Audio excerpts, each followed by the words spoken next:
మీరు చెప్పింది బాగానే ఉంది కానీ నాకు అనుమానం అన్నాడు ప్రహ్లాద్. నవ్వుతూ అన్నాడు డేవిడ్.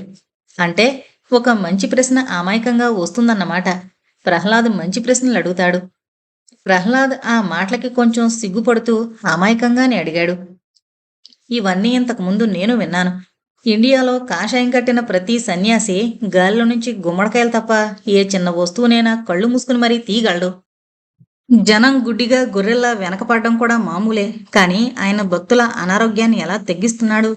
కెనడా లాంటి అభివృద్ధి చెందిన దేశంలో మరి పోలీసులు, డాక్టర్లు దానికి ఎలా స్పందించారు? ఎలా ఒప్పుకున్నారు? అన్నాడు. బ్రావో! నేను చెప్పానుగా మంచి ప్రశ్న రాబోతుందని అన్నాడు డేవిడ్. నారాయణరావు నెమ్మదిగా అన్నాడు. అది ఏ రకమైన అనారోగ్యం అన్న దాన్ని బట్టి కూడా ఉంటుంది. చిన్న చిన్న అనారోగ్యాలకి కొంచెం సమయం ఇస్తే మన శరీరమే వాటిని తగ్గించుకోగలదు. అది ఆయన ప్రభావమే అని సామాన్య ప్రజలు అనుకునే అవకాశం ఉంది. శరీరంలోని కొన్ని అవకతవకలు తగ్గాలంటే మనసుకి కాస్త ధైర్యాన్ని పెట్రోల్ పోసినట్టు పోస్తే ఆ మనసే మన కారులా పరిగెత్తి ఆరోగ్యం అనే చోటుకి తీసుకువెళుతుంది. ఆండ్రూ అన్నాడు. అవును, బాగా చెప్పారు.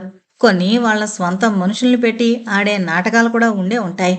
పేరు ప్రఖ్యాతులు వచ్చేదాకానే ఇలాంటివి ఏం చేసినా అవి వచ్చాక ఆ నమ్మకం ఒక మూఢనమ్మకం అయిపోయాక ఇక దేనికి తిరుగుండదు. మరి మేధావర్గం ఏం చేశారు అనేది ఇప్పుడొద్దు.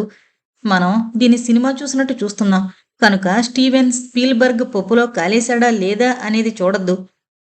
హాల్లోకి రావడానికి డబ్బులు పెట్టి టికెట్ కొనుక్కున్నాం కనుక పూర్తిగా చూద్దాం అన్నట్టుగా చూద్దాం. సరే కానియండి అన్నాడు శంకర్.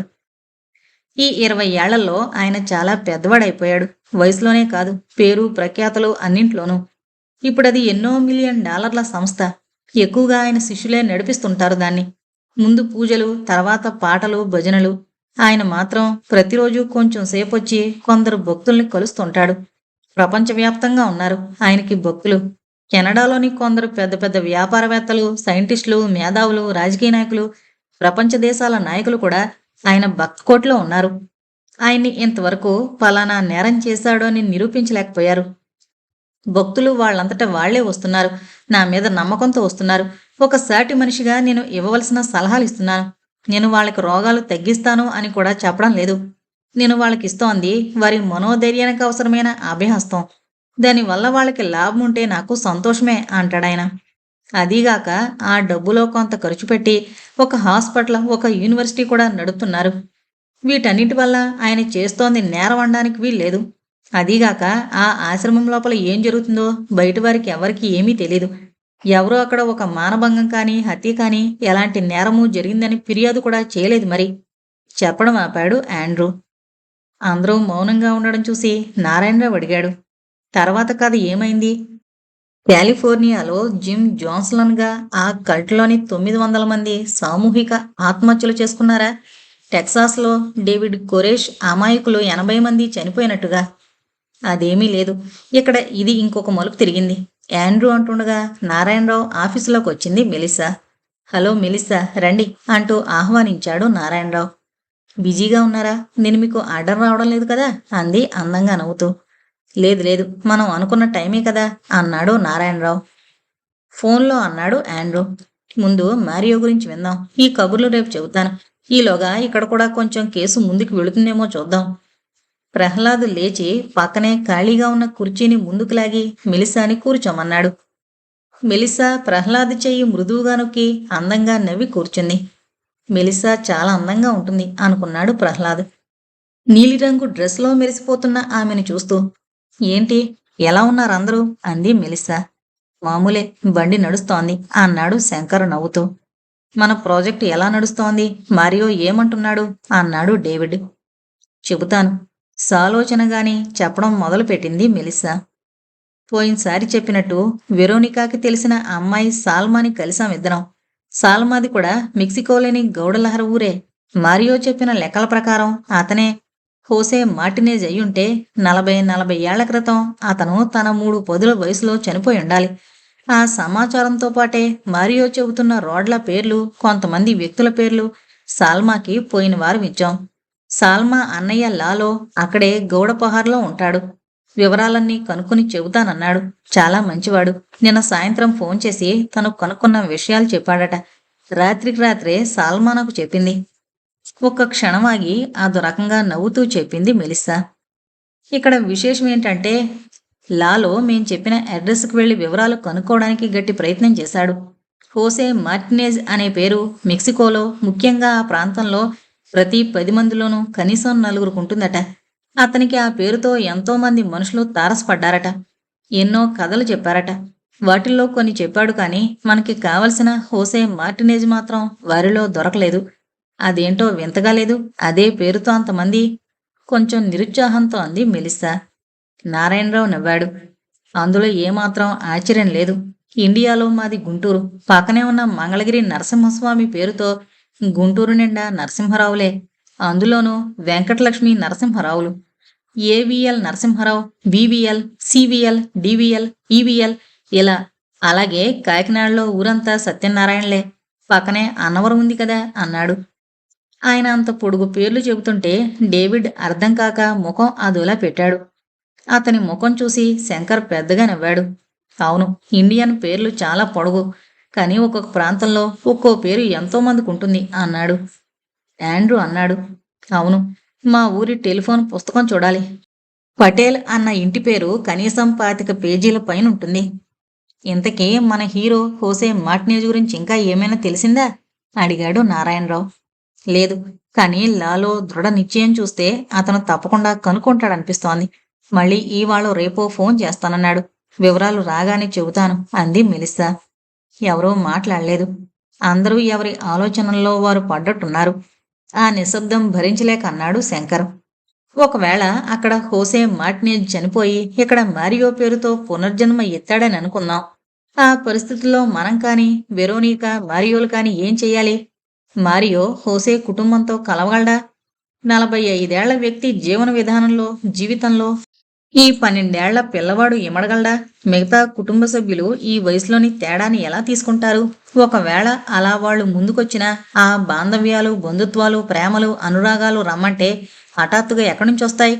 వెరోనికా కొడుకు మీద పెట్టుకున్న ఆశలు ఏమైపోతాయి అన్నాడు. మళ్ళీ ఎవరో మాట్లాడలేదు. అక్కడ వాతావరణం చెబుతూనే ఉంది. అందరి మనసుల్లోనూ ఈ ప్రశ్నలు అలజడి రేపుతున్నాయి, కానీ సమాధానాలు ఎవరి దగ్గర లేవని. కొన్ని క్షణాల ఆ మౌనాన్ని భంగం చేస్తూ అన్నాడు నారాయణరావు. అవును, మీరు చెప్పింది నిజమే. ఆ ఆలోచనలకి ఇంకా సమయం ఉంది. అదీగాక మనమెవరము ఆ కుటుంబంలో సభ్యులం కాదు.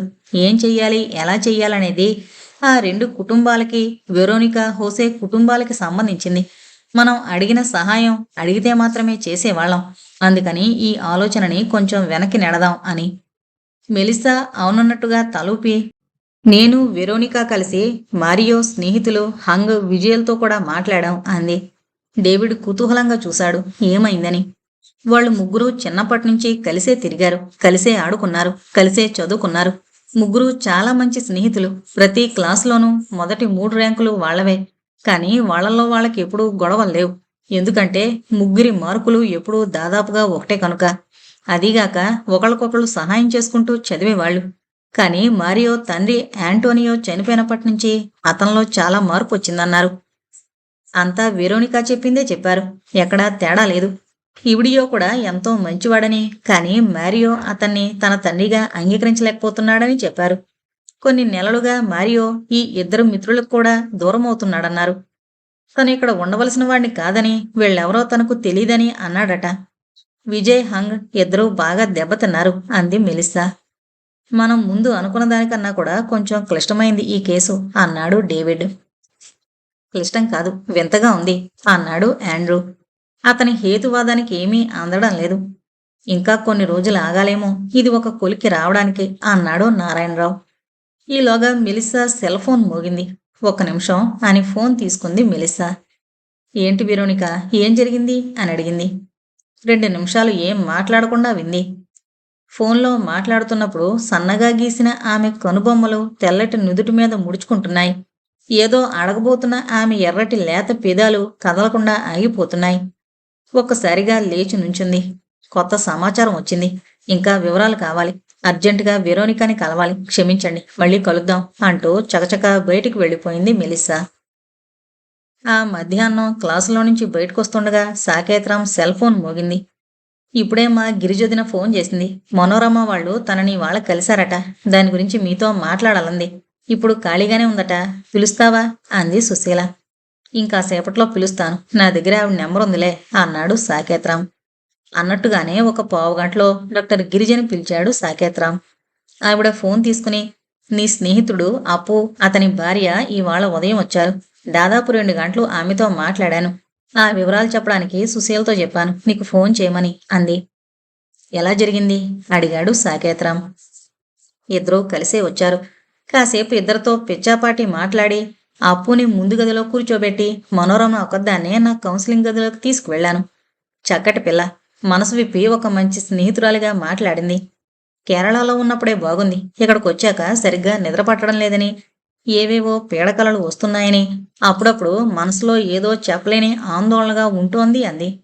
అప్పు బాబాయ్ ఆ ఆందోళన ఏంటో అర్థం కాక పూజలు, పునస్కారాలు, అర్చనలు, అంజనాలు చేయించాడని, చివరికి ఒక భూత వైద్యుడు కూడా చూపించాడని చెప్పి నవ్వింది. అవేమీ తనకిష్టం లేదని, పెద్దవాడు ఆయన ఏమైనా అనుకుంటాడని ఎదురు చెప్పలేదని అంది. ఒకటి తెలుసా నీకు, మనోరమ నవ్వుతుంటే చాలా బాగుంటుంది, అందంగా నవ్వుతుంది అంది గిరిజ. అవును, ఆవిడ నవ్వుతుంటే నాకు ఇష్టం.